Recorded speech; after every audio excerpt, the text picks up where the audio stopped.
Mais sachez que c'est pas quelque chose à simple sens, c'est à double sens.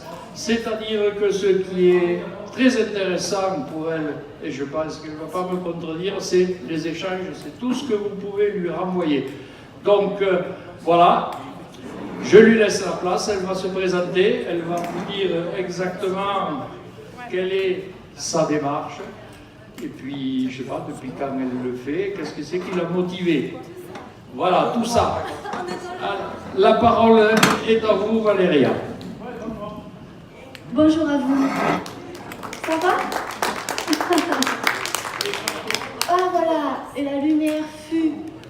En fait, on était dans le noir parce que je vais vous présenter un petit sujet d'introduction.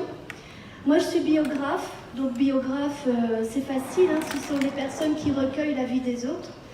La particularité, c'est que vous entendez bien? Moyen? Ça va? La particularité, c'est qu'effectivement, je propose la biographie pour des personnes gravement malades depuis 11 ans dans un service d'oncohématologie, de cancérologie à Chartres. Et puis voilà, après je vais vous raconter en fait le cœur de ce métier. Avant de vous présenter le film, il faut que je vous dise quelque chose. D'abord, je suis très très contente d'être parmi vous. C'est la première fois que je rencontre Francine d'Osvaldo, alors qu'on est en lien depuis des années, grâce à un passeur, Véronique, qui est toujours avec nous. Et merci à ses parents. Où êtes-vous? Là. Merci d'être venu. Qu'est-ce que j'ai découvert depuis ce matin? Donc je viens de Chartres. Hein. Je voyage beaucoup, en France comme à l'étranger. C'est pour moi, d'abord, ça me fait chaud au cœur de voir une petite communauté comme ça.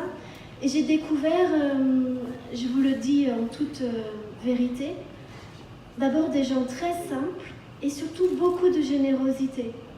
Et je peux vous assurer que des conférences, j'en fais des dizaines depuis des années et c'est pas si fréquent d'abord d'être accueilli comme je l'ai été et puis de sentir, enfin même monsieur le maire ou même vos politiques, vous tous bénévoles, de sentir autant de solidarité. Et moi, c'est vraiment, vraiment ce qui m'anime au plus profond de moi, c'est cette solidarité. Donc déjà, merci, vraiment un grand merci. Je repars, je ne suis pas encore partie, puisque je n'ai même pas commencé de vous présenter la démarche, mais je suis déjà pleine de tout ce que vous avez pu me partager depuis hier. Donc, c'est bon, c'est juste bon, voilà. J'ai fait des petits SMS ce matin en disant c'est bon, je suis bien. Et ça, ça me permet moi de continuer.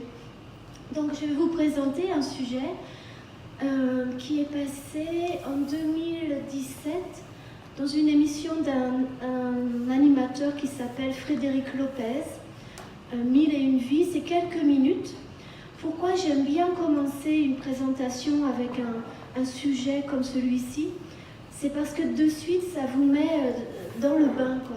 C'est le contexte de la démarche et de mon travail, d'accord? Donc c'est quelques minutes et puis après, on se retrouve et je vous raconte. Et puis surtout après, comme on se le disait tout à l'heure, on échange, on parle, vous me posez des questions, d'accord? Merci, à tout à l'heure. Je vais vous parler du magnifique c'est lorsqu'on est en soins palliatifs, souvent, malheureusement, on a envie de baisser les bras parfois, définitivement. Et une jeune femme a une idée merveilleuse.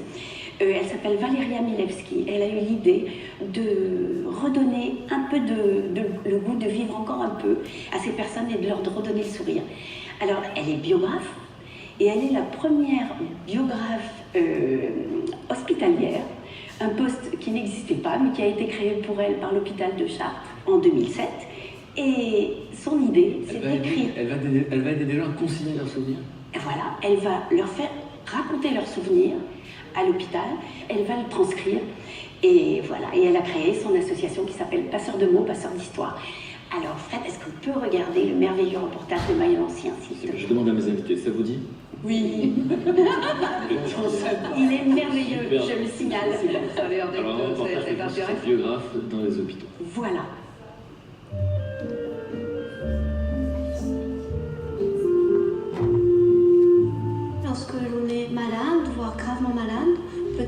peut faire du bien, de se déposer, de relire son histoire, de se retourner. Bonjour Isabelle, ça va? Ça va toi? Oui, bien, à tout à l'heure. À tout à l'heure, Valérie. J'aime écrire, je pense aimer les gens. J'ai juste dit c'est ça que je veux faire. Et j'ai mis tout en œuvre pour que ça puisse être réalisable et possible. Et j'ai eu la chance de rencontrer cette équipe en septembre 2007. Bonjour. Tu m'as ramené une pomme, j'espère. C'est bien ça le plus Je t'en important. donnerai bien une. Tu en as pris qu'une? Eh ouais, allez, bonne journée. Merci, à tout à l'heure. Le monsieur que je vais aller voir, je l'ai rencontré début octobre. Il n'allait pas bien, on ne savait pas, et lui non plus, comment ça allait se passer. Je pense qu'aujourd'hui, ça va être la 5e ou 6e séance, 5e probablement. Donc, on commence à bien se connaître. Comment allez-vous? Bah bien, merci. Vous avez bien dormi? Ah oui, oui, oui. Bon. Valéria, quand tu viens là, tu dis tiens, on va parler d'autre chose que la maladie, et donc puis à refouiller dans notre vie, ça nous ramène notre bon souvenir. Nous nous sommes arrêtés mardi. Premier enfant, je crois. Premier enfant, mariage en 67. On est vraiment dans la rencontre et dans la relation. Donc du coup, oui, il y a de la joie, bien sûr. Moi, il y a plein de choses qui m'apprennent.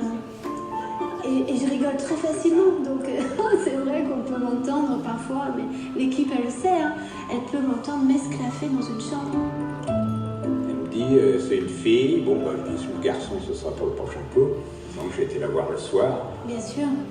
Qui m'a paru moche. Un bébé tout fripé. Mais bon, ça change vite. Hein. Mes parents étaient plutôt des taiseux. Moi, j'aurais voulu savoir comment mes grands-pères sont morts. Je ne l'ai jamais su, ça me manque un peu. On pense quand même qu'on peut disparaître du jour au lendemain et puis il faut vite laisser la trace de notre vie. Ne serait-ce que pour l'avenir, pour ceux qui viendront derrière nous, ce qui nous est arrivé. Peut-être que vous pouvez également réfléchir à un titre. Si vous... Mes 3 vies, on avait déjà dit, mais bon, ça se fait peut-être pas. Ah si vous avez envie. Ça fait un peu prétentieux, non? Non, pourquoi? Non, bah, pas je du sais tout. pas. C'était la réalité. Ouais, ah bah ça, là, C'est bien, ces j'espère 3 vies. que la 3e va aller loin. Tout est là pour dire à l'autre, votre vie, ce que vous êtes, c'est exceptionnel, c'est unique. Il n'y a qu'une vie comme la vôtre. Donc il y en a qui me disent, mais moi j'ai passé 60 ans sur mon tracteur. Et alors? Ça va, Fred? Oui, très bien, et toi? Ça va, tu sais, je voudrais aller voir la dame dans la chambre 3 Ah oui. dont tu m'as parlé. C'est une dame qui est en attente de savoir si elle doit continuer ou pas ses traitements. Elle a déjà eu beaucoup de traitements. Si j'arrête, alors ça veut dire que je décide d'arrêter de vivre, etc. Bien sûr. Donc il y a tout ce travail qu'on a fait. Souvent, le médecin va me faire l'anamnèse, il va me dire, ben voilà, elle a un cancer là, ou 2, 3, voilà où elle en est dans ses traitements. Moi, ils ne le savent pas, mais j'oublie tout. J'ai juste souvenir d'un nom et d'une rencontre que je vais faire. Tout à l'heure, je suis allée la saluer et j'ai bien vu que Ouais. elle avait C'est elle soif. qui a choisi la couleur? Oui, Ouais. c'est sa couleur. Je prends des cahiers, ce sont toujours des cahiers de qualité, parce que ça commence là. J'arrive avec plein de cahiers, ils choisissent sa couleur. Ça me donne déjà pas mal d'indications sur pour la suite. Parfois, je peux entendre des choses qui peuvent me heurter. Donc, je peux me plonger dans mes notes et c'est un bon rempart. C'est ma blouse, en fait. Mais moi, je suis née avant la guerre. C'est ça, en 32.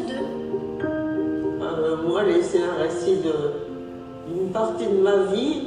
Mes enfants, ça les intéressera ou ça les intéressera pas, je ne sais pas, mais bon. Est-ce qu'il restera de moi après la mort? Alors, on va revenir. Donc, vous naissez au mois d'août, il fait chaud, on vous met dans une petite boîte Oui, avec du coton parce que... parce que j'étais trop petite, hein. Je crois que je pesais. Mon papa, il disait toujours que je pesais. Pour livre et demi, c'était 1,750 kg. 1,750 kg? Oui. Ah oui, effectivement. Oui, c'était vraiment petit. Hein. Tout petit, tout petit. Alors, je suis peut-être restée un petit peu quand même dans cette boîte, je ne sais pas. À demain.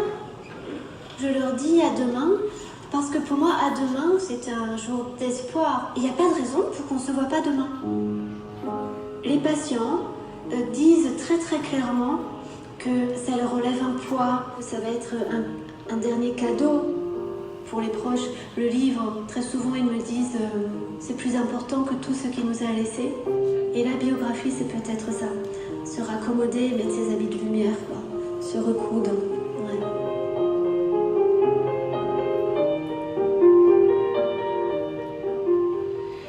Quelle douceur, Valérie. Elle est incroyable.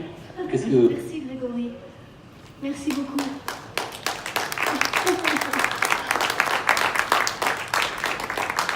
Ça va? Bon. Donc si vous le voulez, je vous raconte rapidement, comme je le disais tout à l'heure, le cœur vraiment de la démarche. Et puis après, nous profitons d'être tous ensemble pour partager, parce que vous m'en excuserez, mais je vais devoir partir à 15h30.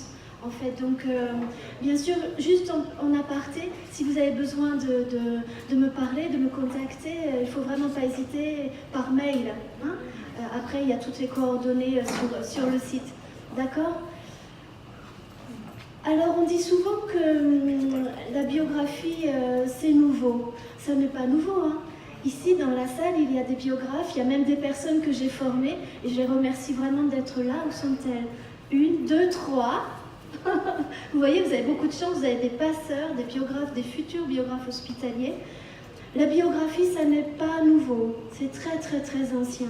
Déjà au temps de l'Égypte ancienne, sur les, je vais poser ça si vous le voulez bien, sur les sépultures, on pouvait graver toutes les réalisations et les hauts faits des défunts, ça servait d'exemple. Et puis après, bien sûr, vous vous souvenez peut-être de Socrate, d'Aristote, et puis si on remonte, et bien sûr, il y a toutes les hagiographies au Moyen-Âge. On a toujours eu besoin, en fait, de se raconter. Pour plein de raisons, on va le voir tout à l'heure. Ce qui est vrai, c'est que de le proposer à des personnes qui sont dans un état d'être de grande vulnérabilité, de grande fragilité, il y a ici parmi vous beaucoup de bénévoles accompagnants.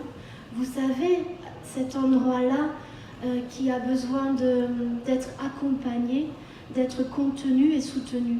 Ça, c'est vrai qu'il y a vraiment dans la démarche de la biographie hospitalière cette spécificité, et ça, c'est singulier et effectivement nouveau.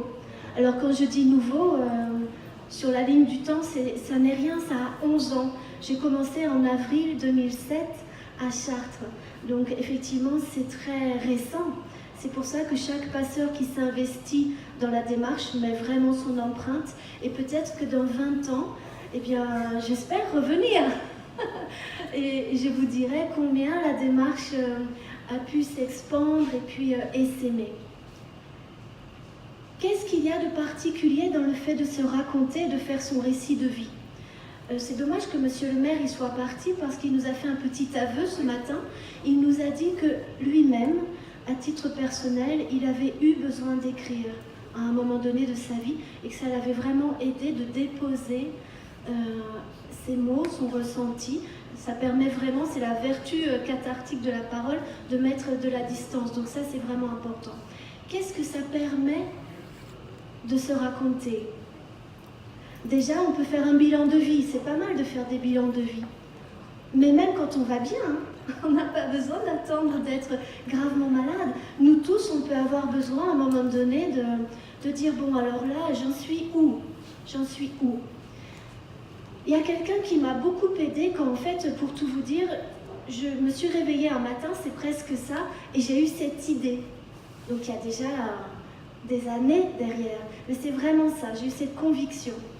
Et moi, je ne suis pas du tout soignante, je trouvais ça un peu étrange comme idée, mais assez convaincue. Et du coup, j'ai commencé à beaucoup lire. Et j'ai lu quelqu'un qui s'appelle Paul Ricoeur. Alors évidemment, notre président de la République, il parle beaucoup de Ricoeur parce qu'il a travaillé avec lui. C'est un phénoménologiste, un philosophe. Et Ricoeur, il a écrit « C'est mon petit secret à moi », mais je le livre toujours quand j'ai l'honneur d'avoir des personnes qui viennent écouter des présentations sur la démarche.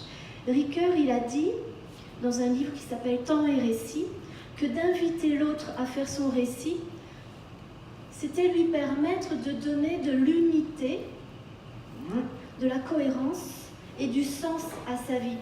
Et moi, je me suis dit que les personnes qui sont à ce moment-là de leur vie très gravement malades, si on peut leur permettre de se réunir, c'est pas mal.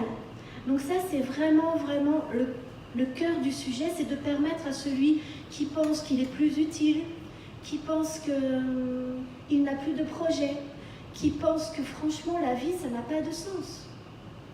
Valéria, j'ai travaillé toute ma vie dure, ça fait 3 mois que je suis à la retraite. Et je ne vais pas en profiter. Qu'est-ce que ça veut dire? Vous connaissez ça quand on accompagne.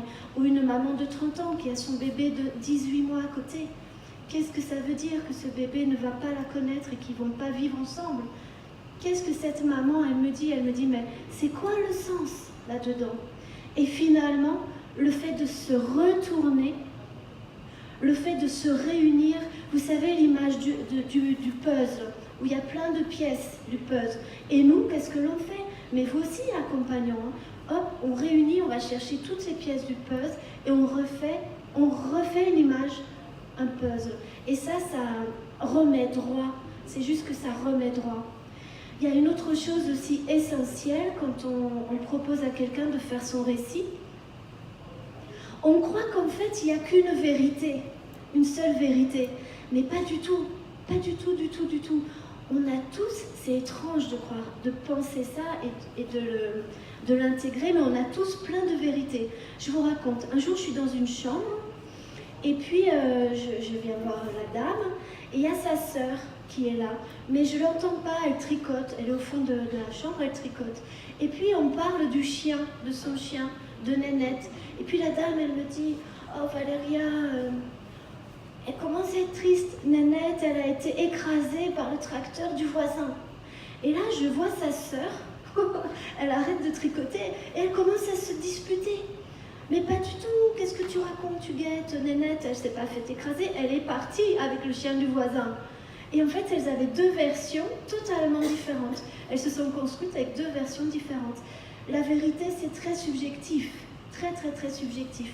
Et qu'est-ce que ça permet? De se réinventer.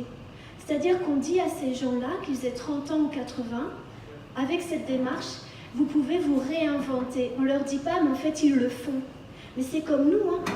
Moi, je vous revois, allez, on ne va pas dire dans 20 ans, tout à l'heure, j'étais très optimiste. On va dire dans 10 ans. Vous avez la gentillesse de me réinviter et je vais vous dire, oh oui, je ne sais pas, on était 300. Vous allez dire, mais Valéria, là, elle a un souci. Hein. Mais en fait, depuis ce matin, je sens tellement de générosité que pour moi, on est nombreux, on se tient chaud. Vous voyez? Et ça va être ma lecture. Donc on permet vraiment, et je ne vais pas me mentir, parce que vraiment, j'aurais eu l'impression d'avoir eu du monde et ce sera ma perception. Et ce que l'on propose à ces personnes-là, donc qui sont gravement malades, c'est effectivement de se réinventer. Elles ne trichent pas, elles ne mentent pas, elles sont juste dans une transmission et dans un regard sur elles-mêmes, dans une vraie géographie intérieure qui les sublime un peu. Donc ça, c'est vraiment intéressant, me semble-t-il, pour elles. Qu'est-ce que je pourrais vous dire d'autre? Il y a tellement de bénéfices de se raconter. Par contre, il faut que je vous dise une chose aussi. C'est que tout ça, ça n'aurait pas de sens, en fait, cette démarche, si je n'étais pas dans une équipe, c'est l'autre pendant, si je n'étais pas dans une équipe hospitalière qui m'a réellement accueillie et fait une place. Et si le médecin, il prenait pas le temps de se mettre au bout du lit, de discuter, et l'aide-soignante de faire un soin, d'aider à la toilette, d'être là. Ça n'aurait pas de signification de faire appel à un biographe hospitalier si à côté, tous les soignants ne sont pas dans cette médecine humaniste. Parce qu'en fait, c'est ça que nous défendons. C'est comme vous, c'est de l'humanité en barre, ce que je vois depuis ce matin. Donc ça, c'est essentiel aussi de le concevoir, c'est qu'en fait, on est tous, j'allais dire, dans le même bateau. Hein. On va tous dans la même direction. Après, on a des outils différents, bien sûr, mais en fait, on est animés des mêmes choses. Qu'est-ce que ça fait aussi de raconter sa vie à un tiers? Bon, déjà, c'est souvent plus facile de se raconter à quelqu'un qu'on ne connaît pas. En plus, moi, je suis pas, vous voyez, je suis avec eux comme je suis avec vous. Je leur dis souvent, c'est comme si on était au café. Donc, on peut même, oui, il y a du thé, il y a des petits gâteaux, enfin, c'est quelque chose, je n'ai pas de blouse, je fais partie de l'équipe. J'ai un bureau, comme vous l'avez vu, mais c'est quelque chose de très simple. Donc, ils se sentent, d'ailleurs, je leur suis très reconnaissante, ils se sentent en confiance. Mais qu'est-ce que ça implique de parler et de faire son récit? Ça implique qu'on va le remettre à quelqu'un. Donc, ça implique de faire un bilan, mais d'être toujours dans la transmission. Et parfois, quand on raconte une vie, la vie, c'est pas... Il y a des gens, c'est un long fleuve tranquille. C'est dingue. On n'est pas égaux par rapport à ça. Il y en a, ils vont porter la misère quoi, sur leurs épaules. Et il y en a, c'est plus simple. Au demeurant, on transmet. Et parfois, on a quand même des choses que l'on peut dire, mais que l'on ne transmet pas. C'est d'accord. Le biographe, il est là aussi parfois pour entendre des choses, mais qu'on n'a pas envie de dire. Et ça n'est pas un souci. L'essentiel pour le biographe, et notamment pour moi, parce que je suis là en face de vous, je ne vais pas faire comme Alain Delon et parler à la troisième personne, mais pour moi, l'essentiel, c'est que la personne, elle soit en confiance, qu'elle sache que c'est totalement confidentiel, totalement gratuit aussi, ça c'est important. Et puis que je ne suis pas là, moi je ne suis pas psychologue, pas du tout, chacun a sa place. Et que je ne suis pas là donc pour juger et qu'elle peut dire comme elle peut garder silence. Et elle peut dire et que ce ne soit pas transmis. Donc en fait, la démarche de la biographie hospitalière, ça va être une proposition, mais c'est vraiment la personne qui en fait sienne et qui devient l'acteur, le metteur en scène, le chef d'orchestre en fait de tout ce qu'elle va pouvoir partager. Donc ça, c'est important de laisser aussi cette place. Le passeur, le biographe, n'a aucun objectif. Je dis souvent en formation, vous pourrez demander voilà, à Marie, Marie-Odile et Isabelle, qui sont ici présentes, qui pourront, si je suis partie et que vous avez des questions, répondre à toutes vos questions. En fait, ils se sentent suffisamment... déjà en confiance pour se raconter, ne pas tout raconter. Du coup, j'ai perdu mon fil. Je sais comment. Oui, qu'il n'y a pas d'objectif. Merci Isabelle. En formation, je leur dis souvent, et ça dans la vie, je pense que c'est aussi quelque chose que l'on peut faire nôtre. Ne s'attendre à rien dans la vie pour être prêt à tout. Moi, vous ne pouvez pas vous imaginer depuis 11 ans tout ce qui m'a été donné de vivre, parce que je n'attendais rien. Je n'imaginais pas que cette démarche allait nous emmener vers les autres continents, même au Canada. Moi, j'étais persuadée que ça existait, ça n'existe pas. Qu'il allait y avoir des rencontres comme ça qui allaient changer ma vie aussi. Ça m'a changé, ça me change. Tout comme les accompagnements nous changent dans nos vies. La vision que l'on peut avoir de l'autre et de la vie en général.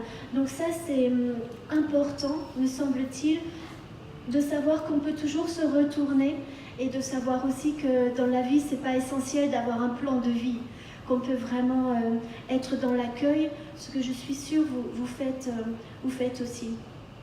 Comment ça se passe très concrètement? Alors moi, je suis salariée de l'hôpital.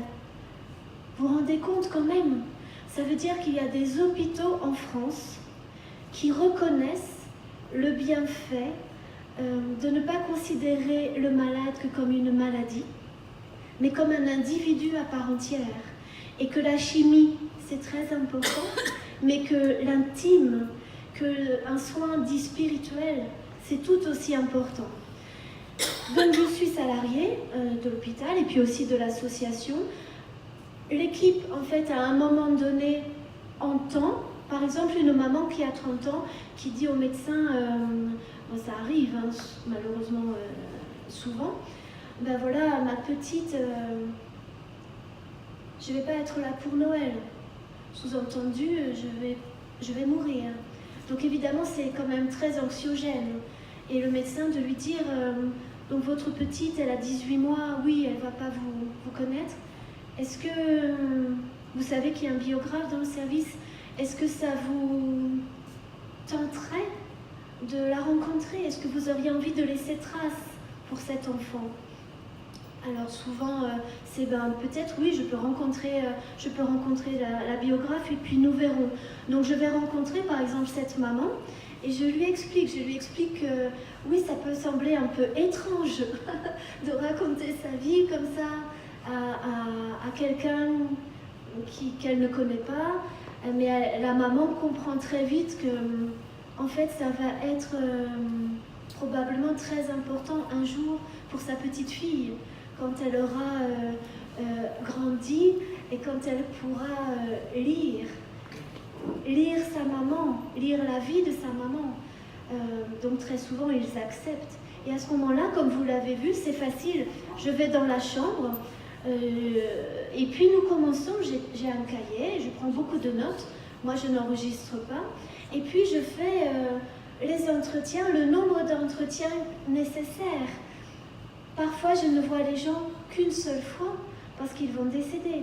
Parfois, je vois les gens, là je me suis, j'allais dire embarquée. Je suis dans un accompagnement d'une dame incroyable. Je suis à 73 séances. Là, c'est de la folie. Parce que c'est une dame qui a adopté 17 enfants. Et que dans la vie, franchement, une seule fois, je vais rencontrer un personnage comme ça. Donc, vous voyez, on peut être très gravement malade et avoir plein d'envie, avoir plein d'énergie et être dans la vie, bien sûr, être dans la vie. Ça, c'est très, très important. Je dois vous dire aussi que j'ai fait beaucoup d'erreurs. Là, vous me voyez assez forte de 11 ans d'expérience. Mais Valéria, elle est beaucoup plus simple que ça et je me suis trompée. Par exemple, vous voyez un médecin dans le sujet, Frédéric Durier, ça a été le premier à me demander d'aller voir quelqu'un qui était vraiment en phase terminale. Il me dit, Valéria, tu peux pas aller voir cette dame, elle est en phase terminale. C'était il y a peut-être 10 ans. Et moi, je le regarde comme ça, je lui dis, mais quel est le sens ? On ne peut pas dérouler le fil. Vous savez, le fil à soie interactif, le fil à soie SOI. On ne va pas pouvoir lui permettre de faire un bilan. Qu'est-ce que ça veut dire d'aller voir quelqu'un et elle va me raconter quoi en très peu de temps? Je lui dis, permets-moi de réfléchir, je ne sais pas, je ne le sens pas, j'étais un peu chafouin. Et puis dans la même journée, il y a un autre médecin qui me demande d'aller voir une autre dame, professeure de piano, en hématologie, qui avait beaucoup de temps. Bon, je vais la rencontrer et puis elle me dit beaucoup de choses, cette dame. Et elle me dit aussi à plusieurs reprises qu'elle va mourir. Alors voilà, on en discute. Et je lui dis, à demain. Et le lendemain, je reviens. C'est étrange, elle n'est plus affichée sur le tableau. Je me dis, bah dis donc, c'est vrai qu'elle allait drôlement bien parce qu'elle est sortie je ne sais pas quand. Et en fait, une infirmière vient me voir, elle me dit, cette dame, elle est décédée. Et j'ai un petit temps d'arrêt, je vais dans mon bureau, je prends son cahier, je relis ses notes. Je sors de mon bureau, son cahier sous le bras, je vais revoir le docteur Durier et je lui dis, elle est tout le temps en vie, la personne dont tu m'as parlé, en phase terminale? Il me dit oui. Je dis, je vais aller la voir. Je venais de me rendre compte qu'en 1 heure de temps, on pouvait raconter tellement. Et qui étais-je, moi, Valéria? Qui étais-je pour imaginer qu'1 heure avait moins d'importance que 8 heures ou 10 heures? Qu'est-ce que c'était que ce présupposé de dire qu'il faut du temps pour entrer dans le processus et déjà être dans la démarche? Toujours ce docteur Durier. Du coup, maintenant, on fait des biominutes. On appelle ça les bio-express, les biominutes. Et ça a autant d'importance que le reste. Voire même, toujours mes erreurs, les erreurs. Alors, dans le conseil d'administration, ils disent « Mais non, Valéria, ce ne sont pas des erreurs, c'est l'enseignement. » Ils ont raison. comme disent les Japonais, on tombe 7 fois, on se relève 8. Un jour, toujours Frédéric Durier, qui est le médecin qui me propose, qui parle beaucoup de la biographie, il en parle à un monsieur. Et je vais le voir, ce monsieur, il est très enthousiaste. Alors, il est à fond, hein. Il a envie, lui, d'écrire son livre. Il a toujours eu cette envie. Donc, je vais le voir, je me présente, je lui explique comment on fait. Ah oui, c'est formidable, c'est formidable. Donc, je lui dis, vous savez, voilà, vous n'êtes pas obligé, c'est vraiment... Ah non, mais Valéria, j'ai très envie. Bon, je lui dis, voilà, je ne vais pas pouvoir venir avant 3 jours, parce que j'ai une conférence, après, voilà, j'ai ma thèse, il faut que j'aille à la fac. Pas de problème. Donc je lui dis, là je dis pas demain, je dis, je vous retrouve dans 3 jours. 3 jours après, hop, j'y retourne. Pareil, il n'est plus affiché sur le tableau. Je dis, mince, alors il est parti. Et le médecin de me dire avec presque un sourire, mais ce monsieur, il est décédé. Je lui dis, ah non, mais... Au début, voilà, j'ai contacté ça, la frustration, etc. Et je lui dis, mais il avait tellement envie. Et là, il me regarde, il me dit, mais Valéria, il a été tellement déjà dans le processus, il en a parlé à toute sa famille, il en a parlé, il a même commencé à lui à écrire. Pour le médecin, c'était une fin de vie, mais pour lui, donc pour sa famille, et puis pour nous, l'équipe, pour les soignants, assez exceptionnel, voire presque idéal. C'est étrange hein, de dire ça, mais il a dit, mais il est parti, mais comme la flamme d'une bougie, heureux, déjà dans la projection, déjà dans l'idée, déjà dans le processus. Et m'est revenue à ce moment-là une phrase de Confucius, et j'ai carrément fait une poésie là, c'est rigolo, je fais des rimes en plus. Confucius qui dit, donc ce grand maître, qui dit que l'essentiel, et vous le savez, on se le dit souvent, ça n'est pas d'arriver en haut de la montagne, c'est tout le chemin pour y arriver qui importe dans nos vies. De gravir le haut de la montagne, c'est pas l'essentiel. Eh bien, on en a conclu que bien sûr que le livre, c'est la pièce maîtresse, mais uniquement de s'engager dans le processus, ça permet déjà de se sentir vivant, de se sentir exister. Tout à l'heure, je vous parlais de cette maman avec cette jeune enfant de 18 mois. On peut très bien imaginer, là, vous avez un petit panorama de ce que ça peut engager et engendrer chez la personne biographiée qui fait cette démarche. Ça peut lui permettre de se remettre droit, de se pacifier. On a fait une recherche, on voit que même ils ont moins de douleurs physiques et psychiques. La transmission et même de dire des mots d'amour aussi. Parfois, c'est difficile de les dire oralement, les mots d'amour. Je vous raconte aussi quelqu'un qui m'a beaucoup aidée. C'est un jeune cuisinier. Il s'appelle Monsieur Ducasse. Il ne mange plus depuis des mois. C'est terrible hein, pour un cuisinier de ne pas manger. C'est un personnage. Lui, il roule à 200 à l'heure pour venir avec les enfants et sa jeune épouse dans la voiture. J'étais tout le temps, je lui disais toujours, non, 200 à l'heure, c'est pas la peine. Je préfère que vous soyez en retard. Mais lui, à fond, il était très investi. Il m'a appris beaucoup de choses. Je suis dans l'entretien et puis je lui demande ce qu'il aime. Il aimait que sa maman lui prépare. Et il me parle d'un gâteau au chocolat. Et il me tutoyait. Il me dit, tu vois Valéria, quand elle préparait son gâteau au chocolat, j'étais là devant le four et j'attendais qu'il cuise. Et dès qu'il était cuit, je ne pouvais pas m'en empêcher, je le mangeais. Et ne serait-ce qu'à cette évocation, c'était au tout début ça, hein, mais on a des biscuits de l'hôpital, c'est pas bon. Enfin, chez nous à Chartres, peut-être qu'ici vous êtes mieux lotis, mais alors nous, ils sont durs comme du béton. Et bien quand même, qu'est-ce qu'il a fait? À cette évocation de ce beau gâteau au chocolat, il a pris le biscuit et il l'a mangé. J'ai regardé son épouse, très belle épouse, jeune, et ils étaient tout ensemble parce que chaque minute comptait, mais elle était très discrète. Je ne l'entendais pas, je la voyais presque pas.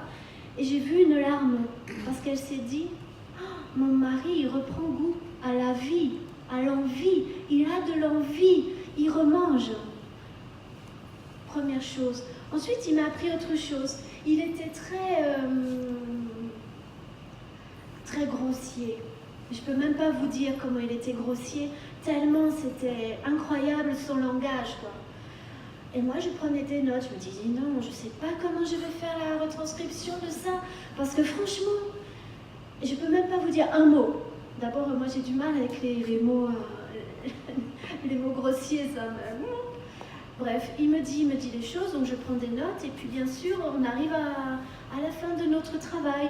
Lui, en 5-6 séances, c'est une moyenne, 6-7 séances d'une heure, c'était bon. Et comme il ne pouvait plus du tout se déplacer, eh bien voilà, il le reçoit chez lui. Et puis, pas de nouvelles, il le reçoit pour le corriger. Parce que bien sûr, quand c'est possible, il le corrige.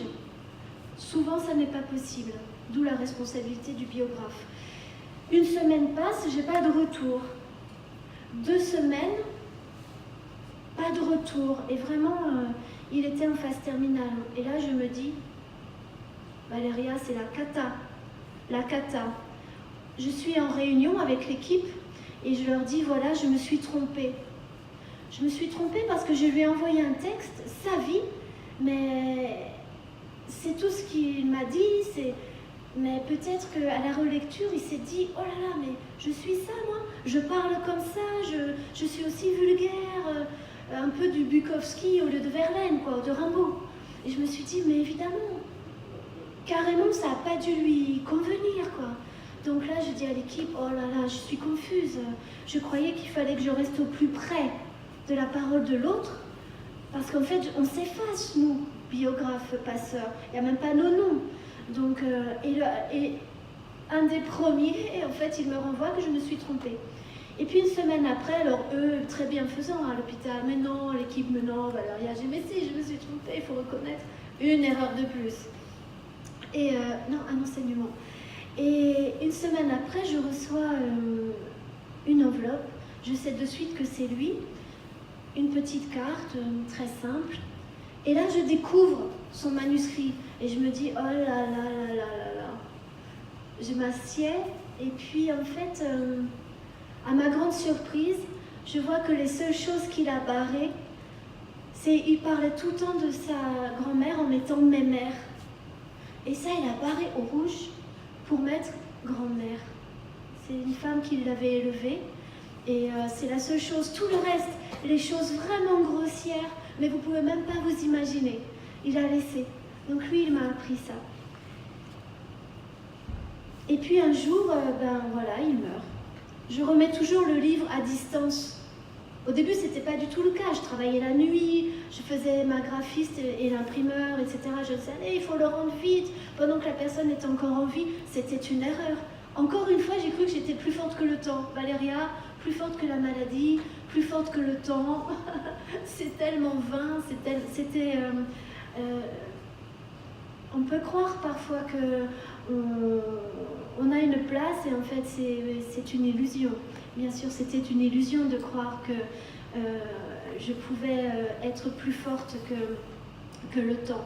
Donc après, on a compris en fait qu'il était bien plus bénéfique pour les familles de recevoir le livre à distance. Et on l'a vu dans la recherche. Pourquoi ? Parce que lorsque je le remettais trop vite, en fait, il le lisait.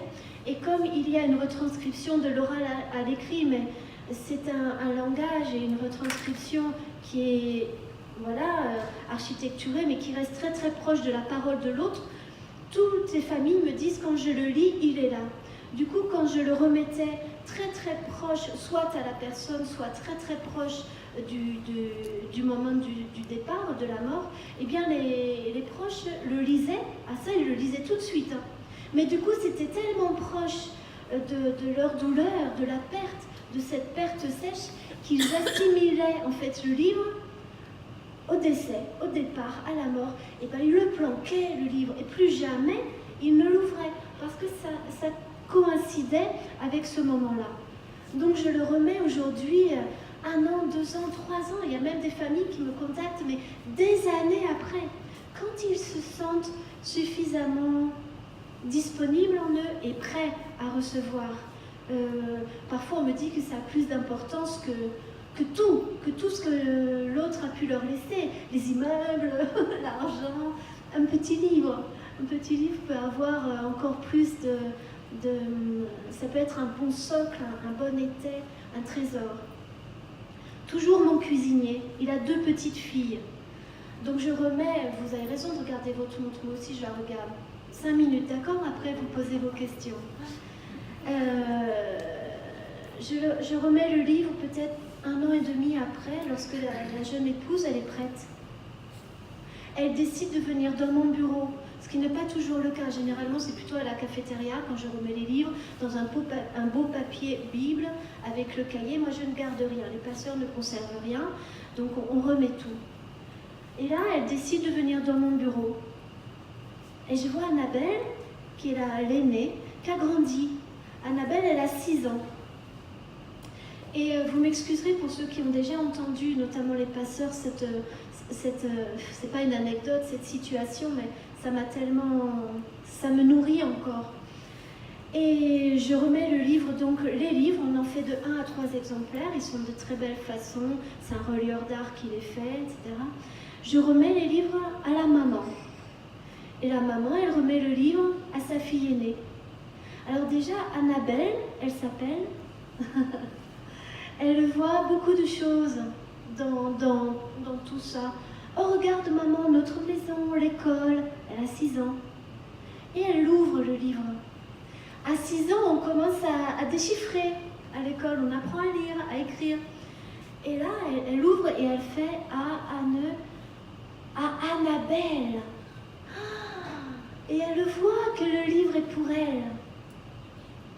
Je suis maman, j'interviens aussi dans les écoles primaires.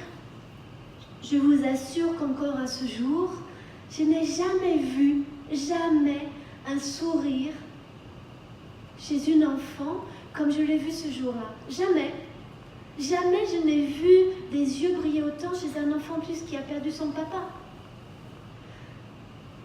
Alors, elle apprend le livre et elle s'en fiche que ce soit mon bureau. Elle va s'asseoir, etc. Elle prend les crayons et qu'est-ce qu'elle fait, Annabelle? À la fin de chaque livre, il y a ce qu'on a mis 2 heures, nous, à trouver, ce qui a failli me faire quitter l'hôpital, des pages blanches. Et sur ces pages blanches, eh bien, elle dessine son papa, sa maman. Ces pages blanches, c'était pas du tout une évidence. Au début, j'avais mis un point final. Et le premier monsieur à qui j'ai remis le livre, il était très malheureux de ce point final, jusqu'à ce que l'on comprenne qu'évidemment, il fallait laisser une ouverture, il fallait laisser la vie continuer, il fallait laisser la possibilité aux familles de dessiner, de s'approprier le livre avec les pages blanches qui ont tout autant d'importance que le texte écrit. Et je vais vous dire 2-3 choses. Annabelle, un jour, elle va grandir. Et ce papa, tout à l'heure, je vous disais que, alors nous, dans la Beauce, des taiseux. Cet homme, il était pourtant jeune, hein, mais c'était difficile pour lui de dire des mots d'amour. Et à la fin de son livre, qu'est-ce qu'elle va découvrir, Annabelle? Des mots très simples. Elle va découvrir les mots de son papa qui dit « Je vous aime tous ». Et moi, Valéria, je me dis que lorsqu'on est enfant, et probablement elle aura très très peu de souvenirs de ce papa, et bien de pouvoir lire ces mots, ça va forcément l'aider à grandir. Ça, ce sont donc les proches qui reçoivent le livre. Il y a aussi tous les soignants qui en bénéficient. Quelle n'a pas été ma surprise quand j'ai entendu ma chef de service, il y a déjà peut-être 10 ans, dire à la télé que c'était un soin pour eux. C'est un soin parce que ça leur permet de dire à la personne qui est malade, moi je ne vous considère pas comme un malade, je vous considère comme un individu. Et ici, vous avez votre place, vous pouvez même raconter votre vie. C'est-à-dire qu'ils sont dans la considération de l'autre, dans l'altérité, dans la médecine humaniste. Et en plus, on réfléchit ensemble. Parce que tout ce que je transmets en formation, un jour, d'ici 3 ans, il y aura un diplôme universitaire, la biographie hospitalière, mais tout ce que l'on a construit, je l'ai construit avec cette équipe. Donc je les engage à réfléchir, et puis c'est créatif, ça leur fait du bien. Il y a une étude aussi qui est parue, ça leur évite le burn-out, carrément une démarche comme ça, aussi simple. Ça leur permet, comme ils disent, de rester vivants. Et puis pour terminer, je voudrais vous dire qu'effectivement, à ce jour, donc il y a 17 hôpitaux. En France, c'est encore très modeste, hein, mais il y a la recherche, il y a une thèse en cours, il y a beaucoup de choses, mais je voudrais laisser la parole à un biographe qui a, au cours de la recherche, dit quelque chose qui, moi, me nourrit. Et j'ai bien envie de le partager avec vous, tout en vous disant quand même que ça n'est pas la panacée, c'est pas non plus bisounours. Encore une fois, souvenez-vous bien que ça s'inscrit déjà dans une équipe, qu'on peut être aussi un peu voire même déçu de ce qui est transmis. Je me souviens de ce jeune qui attendait l'identité de son papa, le nom de son papa, et le nom ne figurait pas. Donc bien sûr qu'il est déçu. Après, il en a fait autre chose du livre, mais... Ce monsieur, dans la recherche qualitative, c'est un Italien, Francine, un Italien, comptable de son métier, 50 ans, donc jeune. Oui. Et l'enquêtrice, elle lui dit « Alors monsieur, qu'est-ce que c'est pour vous, la biographie hospitalière ?» Et il dit ceci « Pour moi, c'est un massage du cœur, un massage qui vous masse l'intérieur, un massage du cœur et de la conscience. » Et moi, j'avais envie de clore avec vous sur ces mots parce que je pense que ça résume bien ce qu'est la démarche. Voilà. Merci à vous. Merci. Et aux questions. Des questions? Oui.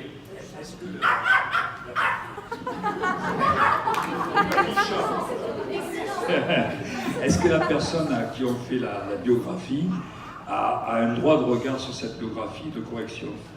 Bien sûr, alors il n'a pas aimé les applaudissements, ou alors c'est parce qu'il a beaucoup aimé la démarche. Et bien sûr que lorsque la personne elle le peut, soit je lui lis, soit quelqu'un de sa famille lui lit, soit elle-même, comme ce jeune, il corrige. Lorsque ça n'est pas ni lu ni corrigé, c'est marqué de suite sur le livre. Ce récit biographique issu par exemple de 2 entretiens n'a été ni lu ni corrigé par son auteur. Par exemple, cette dame pianiste que je n'ai vue qu'une fois, j'ai fait le travail, mais elle n'a pas pu du tout corriger. Par contre, c'est vraiment spécifié pour ceux qui vont lire, les destinataires, qu'effectivement, ça n'a pas été ni lu ni corrigé. Ça, c'est vraiment important.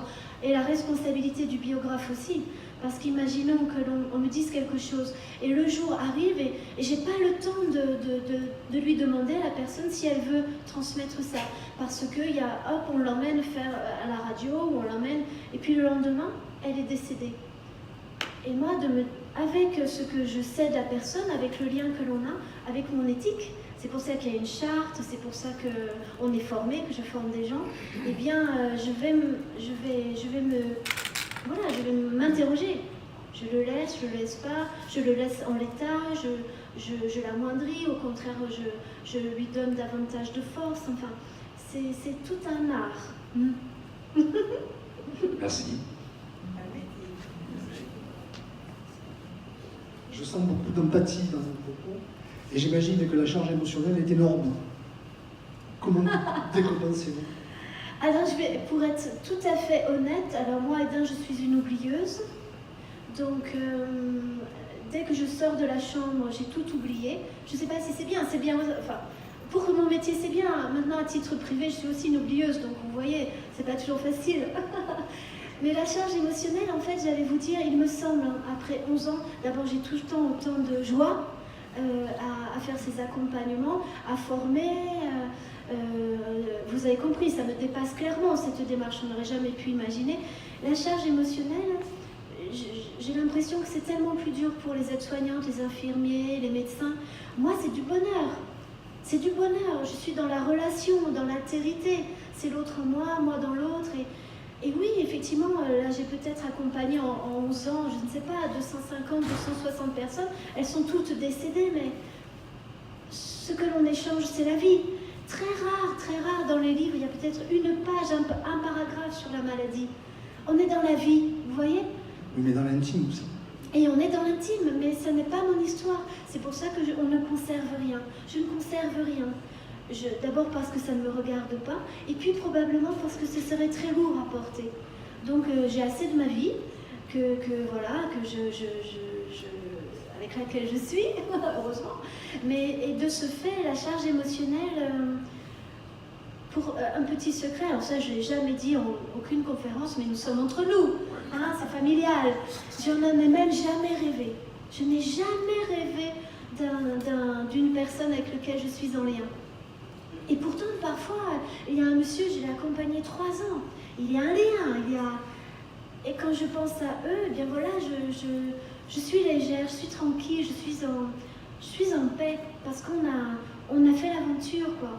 Et on a partagé ce temps de l'intime, c'est vrai. Mais je ne sais pas vous dire, probablement que c'est pour ça que j'ai cette passion et c'est que je suis formatée, probablement, pour ne pas être impactée. Merci. Ça doit être mon équation personnelle.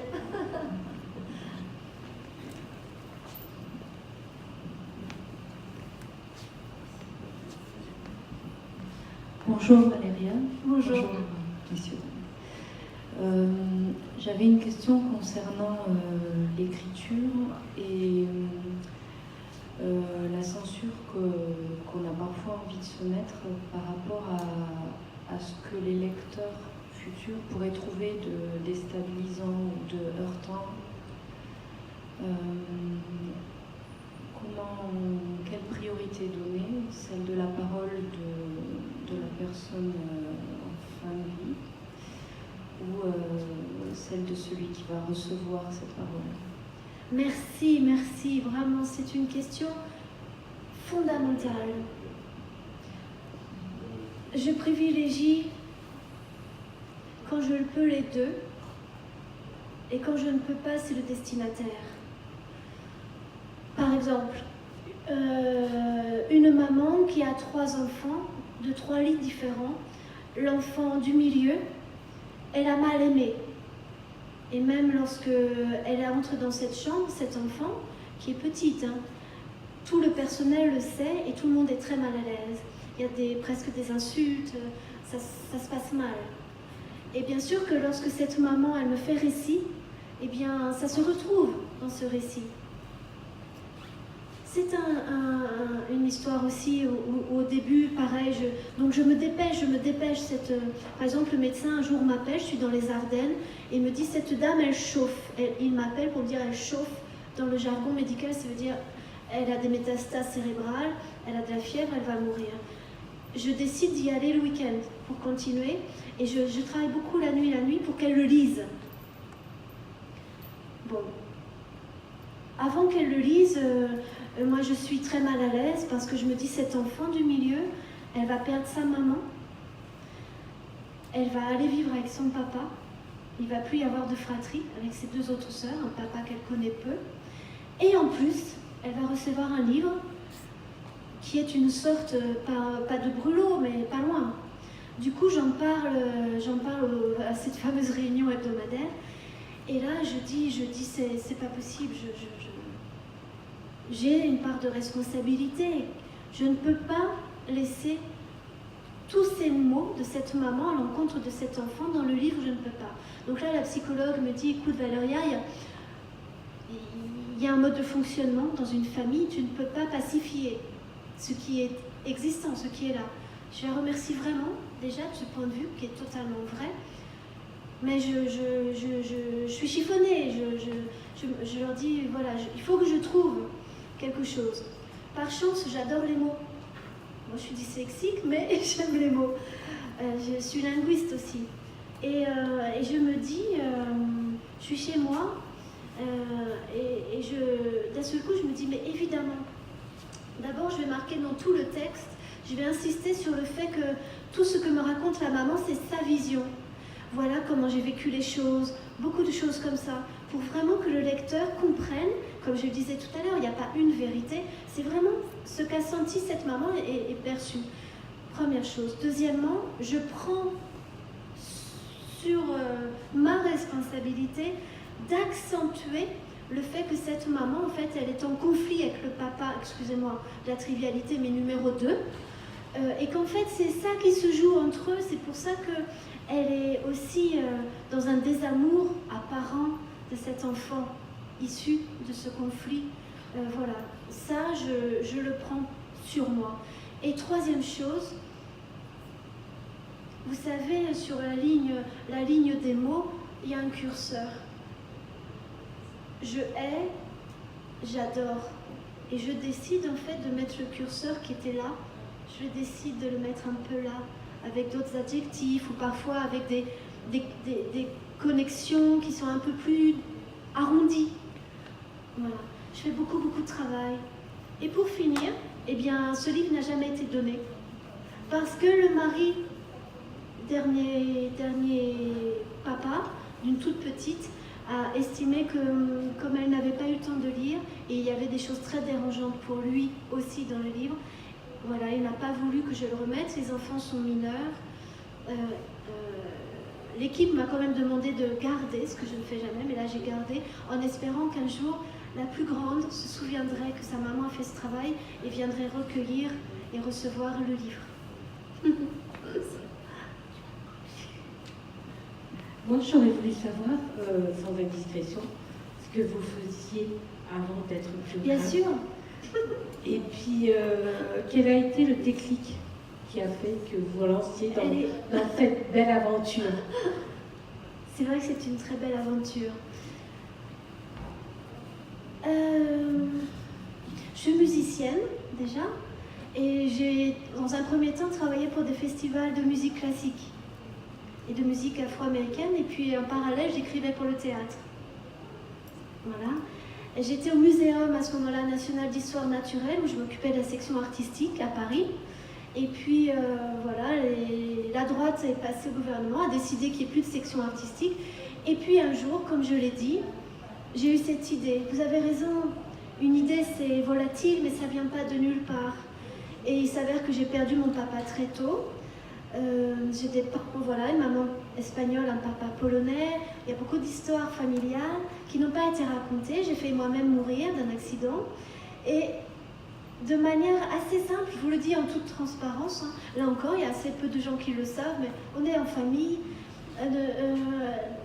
chemin faisant, alors que moi j'ai peur des piqûres, j'ai peur du sang, je ne suis pas du tout issue d'une famille où on aime les hôpitaux ou les blouses blanches. Donc, a priori, lorsque j'ai annoncé à ma famille cette idée, et je pleure en voyant une fleur pousser, ils m'ont dit, Valéria, oulalalala, qu'est-ce que c'est que cette chose un peu saugrenue? J'ai dit, mais il n'y aura que ça, c'est ainsi. Et voilà. Donc je suis allée voir un psychologue qui m'a... Parce qu'en fait, je m'étais dit que peut-être c'était une idée comme ça, mais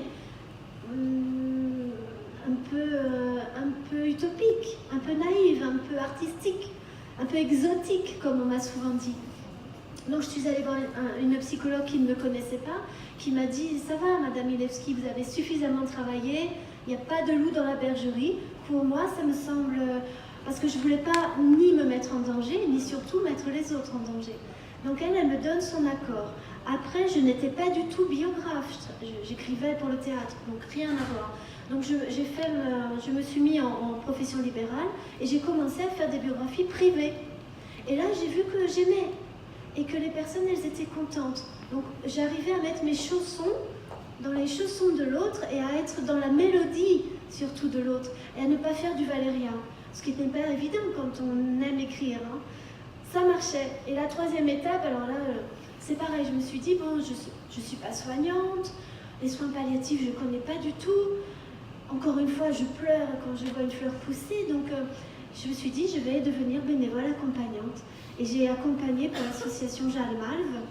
Et là, j'ai vu que c'est incroyable. C'est pareil, c'était de la joie.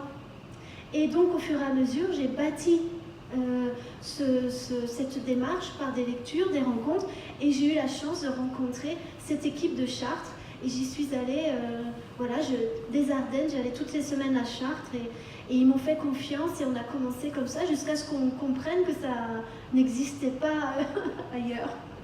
C'est vrai qu'en vous écoutant, on voit au fond que vous êtes passionné par ce que vous faites. Ah, c'est sûr. C'est sûr, c'est sûr. Donc je n'ai aucun mérite. Hein. Tout à l'heure, quelqu'un m'a dit, mais je n'ai aucun mérite.